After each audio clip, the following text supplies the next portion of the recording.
दोस्तों आज हम जानेंगे हजरत उमर रज़ी अल्लाह अन्हु के बारे में। हजरत उमर रज़ी अल्लाह अन्हु एक बहुत बड़े जलीलुल कद्र सहाबी है।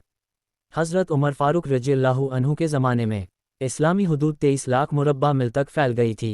हजरत उमर जो तख्त हुकूमत पे बैठते थे वो तख्त कोई सोने चांदी का नहीं था, बल्कि मस्जिद नबवी की चटाई थी, और वहीं बैठकर लोगों की बातें और उनकी परेशानी सुनते, और जब रात होती तो भेस बदल कर मदीने की गलियों में गश्त करते थे। एक रात जब हजरत उमर रज़ियल्लाहु अन्हु अपने गुलाम के साथ गश्त कर रहे थे तो एक जगह आग जलती हुई देखी। जब नज़दीक पहुंचे तो देखा कि एक औरत आग पर हांडी चाए हुए थी और उसके बच्चे रो रहे थे। हजरत उमर ने उस औरत से सलाम किया और पूछा, ये हांडी क्यों चढ़ा रखी है और बच्चे क्यों रो रहे हैं? इन्हें खाना तुम क्यों नहीं देती? औरत बोली, ये बच्चे भूख से रो रहे हैं, 3 दिन से हमारे यहाँ खाने को कुछ नहीं है। रोज़ाना बच्चे रोते हैं और मैं हांडी के अंदर पत्थर डालकर नीचे से आग लगा देती हूँ, फिर बच्चे इंतजार करके सो जाएंगे। अल्लाह हमारे और उमर के बीच फैसला करे। ये बात सुनकर हजरत उमर का दिल दहलने लगा और फरमाया, अल्लाह रहम करे, उमर को आपके बारे में कैसे पता होगा?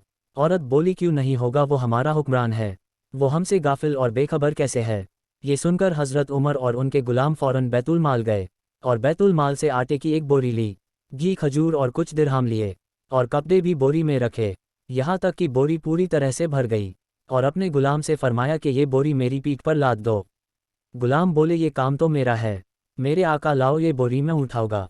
हजरत उमर की आंखों में आंसू है और गुलाम से फरमाया, किया क़यामत के दिन तुम मेरा बोझ उठा लोगे? ये उमर का बोझ है और उमर को ही उठाने दो। ये सुनकर हजरत उमर के गुलाम ने बोरी उनके पीठ पर डाल दी। फिर उस औरत के घर जाते हैं और दस्तक देते हैं।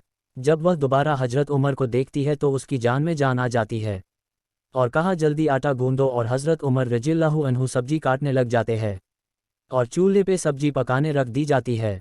और जब आग बुझने लगती है तो हजरत उमर झुक के चूल्हे के अंदर फूके मारते हैं, और जब खाना तैयार हो जाता है और सब खा लेते हैं तो हजरत उमर रज़ियल्लाहु अन्हु बच्चों को खुश करने के लिए उनके साथ खेलते हैं और बच्चों को हंसाते हैं।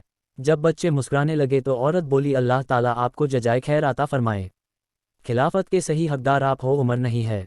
हजरत उमर ने कहा, आप उमर को माफ़ कर दीजिए। उसने कहा, तुम इतनी हमदर्दी क्यों करते हो? कहा, मेरी बहन उमर को माफ़ कर दे। वह औरत बोली, नहीं, उमर की मेरे सामने बात ना करो, क़यामत का दिन होगा, उमर का गिरेबान होगा और मेरा हाथ होगा।